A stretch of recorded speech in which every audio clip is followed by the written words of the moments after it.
Hello students. Today in this video we discuss about the topic of accounting equation. कुछ accounting transactions के बारे में, accounting equation की transactions के बारे में हम प्रीवियस लेक्चर में डिस्कस कर चुके हैं और कुछ और अकाउंटिंग ट्रांजैक्शंस के बारे में आज हम डिस्कस करेंगे। तो सबसे पहले देखिए pro forma, serial number, particulars, assets. जो भी आपके एसेट्स इंक्लूड होंगे बिजनेस में वो ऐसे इंक्रीज होंगे और लाइबिलिटीज़। ठीक है, तो फर्स्ट ट्रांजैक्शन है आपकी started business with cash and furniture of rupees 1 lakh and 40,000 respectively. It means आपने बिजनेस स्टार्ट किया और उसमें आपने इन्वेस्ट किया 1 लाख कैश और 40,000 का फर्नीचर। तो आपके एसेट्स इंक्रीज हो गए, क्रिएट हो गए। Cash 1 lakh plus furniture 40,000, 1 lakh 40,000 और ऐसे ही आपकी कैपिटल है जो वो क्रिएट हो गई 1 लाख 40,000 की। Secondly charge depreciation 5% on furniture. Furniture के ऊपर आपने 5% डेप्रीशिएशन चार्ज की, तो आपका फर्नीचर है 40,000 का और उसके ऊपर आपने 5% डेप्रीशिएशन चार्ज की 2,000।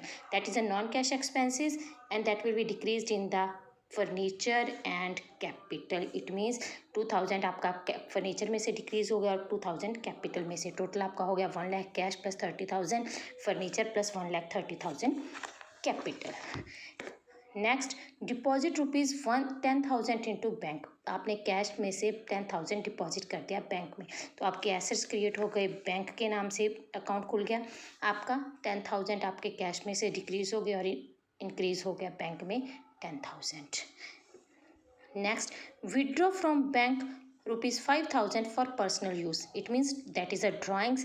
आपने बैंक में से 5,000 रुपीज़ विड्रॉ किए पर्सनल यूज़ के लिए। तो पर्सनल यूज़ के लिए विड्रॉ किए हैं बैंक में से, तो बैंक में से आपका 5,000 बैलेंस डिक्रीज़ हो गया और उसके साथ ही आपका कैपिटल में से डिक्रीज़ हो गया 5,000। इट मीन्स आपके टोटल हो गई 90,000 plus 38,000 plus 5,000 is equal to 1,33,000। हर एक ट्रांजेक्शन के बाद आपके एसेट्स और लाइबिलिटीज़ हैं जो वो इक्वल होनी चाहिए। Next charge interest on capital rupees 3,000। Interest charge किया, ये हम कैश की फॉर्म में विड्रॉ नहीं करते, कैपिटल में ही इंक्लूड हो जाएगा और कैपिटल में ही डिक्रीज हो जाएगा। तो that is 1,30,000 plus 3,000 minus 3,000, net हो गया आपका 1,33,000। Purchase goods from mister x for 20,000। 20,000 की चीज़ें आपने गुड्स परचेज की हैं मिस्टर एक्स से, तो आपका स्टॉक इंक्रीज हो गया 30,000 का, 20,000 का, और इसके साथ ही आपके क्रेडिटर्स क्रिएट हो गए 20,000 के, क्योंकि आपने ये क्रेडिट पर परचेज किए हैं। Next sold goods costing rupees 10,000 for 12,000 cash. That means आपने 10,000 की चीज़ें थी, जो गुड्स थी वो आपने सेल कर दी 12,000 में, सॉरी। तो आपका के पास कैश में सेल किया आपने, तो कैश कितना आया 12,000 से आपका कैश इंक्रीज हो गया, आपका स्टॉक डिक्रीज हुआ 10,000 से, और जो 2,000 का आपको प्रॉफिट हुआ है that will be added in the capital. अगर यहाँ पर आपको लॉस होता है that will be decrease from the capital. Next paid rupees 19,500 to mister x in full settlement.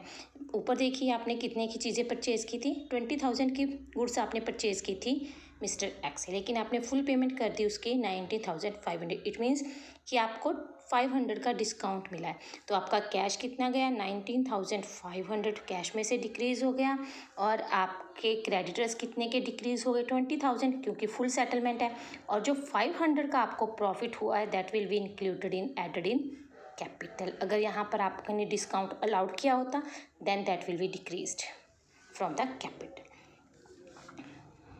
Next charge interest on drawings rupees 1,000। Drawings क्या है, अपनी personal use के लिए हम जो भी बिजनेस से विड्रॉ करते हैं in the form of cash goods, तो ये भी कैपिटल में ही इसका ट्रीटमेंट भी क्या होगा कि कैपिटल में ही 1,000 ऐड होगा और 1,000 कैपिटल में ही डिक्रीज होगा।